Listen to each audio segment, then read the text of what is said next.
Just listen to that for a second. That's the sound of an Altai epic from the mountains of southern Siberia. It feels like it's rising right out of the earth, doesn't it? But what's really wild is what story is actually being told here. So that was a reaction from someone in the audience after a recent performance. I mean, that's not just, hey, that was a nice song. That's a deep, profound connection. It's like the story was finally welcomed home. And here is the unbelievable twist. The story that hit them so hard wasn't some local Altai legend passed down for generations. It was a story from the ancient Hebrew Bible. Yeah, the story of Deborah and Jael from the Book of Judges, a text from thousands of years ago and thousands of miles away. And that's the big question we're going to tackle in this explainer.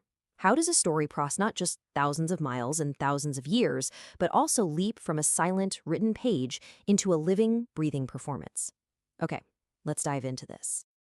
Okay, so to really get this, we have to kind of rewind and understand a massive difference in how people experience the world.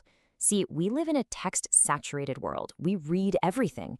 But for most of human history, and for many cultures still today, the world wasn't seen. It was heard. And this right here shows you two totally different ways of processing reality. For a hearing-dominant culture, authority isn't some document you read by yourself. No, it's in the tradition, it's in the storyteller, it's in that shared communal event of hearing the story. So just handing someone a printed book in a culture like that, it's kind of like giving sheet music to a musician who's only ever learned to play by ear. It just doesn't quite connect. You have to remember, the Bible's original audiences, they didn't sit around reading it quietly to themselves. They heard it performed. These stories were live events, you know? They were experiences for a whole community gathered together. So if you want to translate that faithfully, you can't just move the words from one language to another. You've got to translate the entire experience. And that brings us to a pretty radical approach to translation, one that's designed specifically for cultures that live and breathe through oral tradition. It's called Oral Bible Translation, or OBT for short. And the goal here isn't just to create a script someone can read out loud. No, it's about crafting a telling of the story that feels completely natural, something that uses the same rhythms and styles that are already part of the culture's DNA.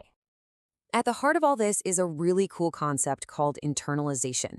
And this is crucial. It's not about memorizing lines. It's about letting the story sink in so deep that it literally becomes a part of you. The process itself is incredible. Think of it like method acting, but for translators. They don't just read the passage, they live it. They act it out, they storyboard it, they talk about what the characters are feeling. They ask, what would this feel like in our lives? They've got to totally inhabit that story before they can hope to retell it in a way that feels real and authentic. All right, so that's the theory, but how does this actually play out in the real world? Let's go back to the Altai Mountains. The translation team didn't just want to translate the words of Deborah and Jael, they had to find the perfect artistic container, the perfect Altai art form to put that story into. And what they landed on was the heroic epic, which is traditionally performed with that amazing throat singing you heard earlier. What was so perfect about this was that they realized this biblical story, two heroines saving their people, was a mirror image of one of their own famous epics about a female warrior named Ochi Bala. It just clicked. So they took all the tools of an Altai epic, the two-string top shore for music, the repetition, that larger-than-life poetic language, and they used them to dress the biblical story in local, traditional clothing. It was a perfect fit. Okay, so that's the big question, right? After all that creative work, did it actually land? Did it connect with the Altai community who came to hear it? The short answer?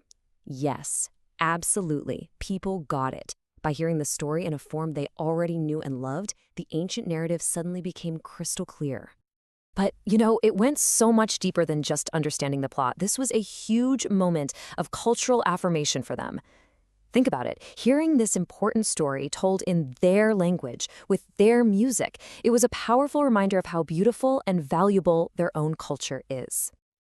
And this quote, this one really gets to the heart of the matter.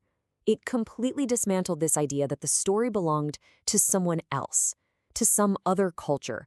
It proved that this story could feel right at home with Altai instruments, Altai music, and Altai voices. It was their story now, too. And this is why this whole thing is so important. It completely reframes what we think translation is. It's not just a technical job of swapping words. It's an act of hospitality. It's about welcoming a story into your home, making it feel comfortable, and in the process, honoring both the guest, the story, and the host, the culture. So, what this amazing project in Siberia really does is force us to pull back and ask a much, much bigger question. I mean, we usually think of translation as just swapping words on a page, right? English for Spanish, French for Japanese. But this project shows it can be way more than that.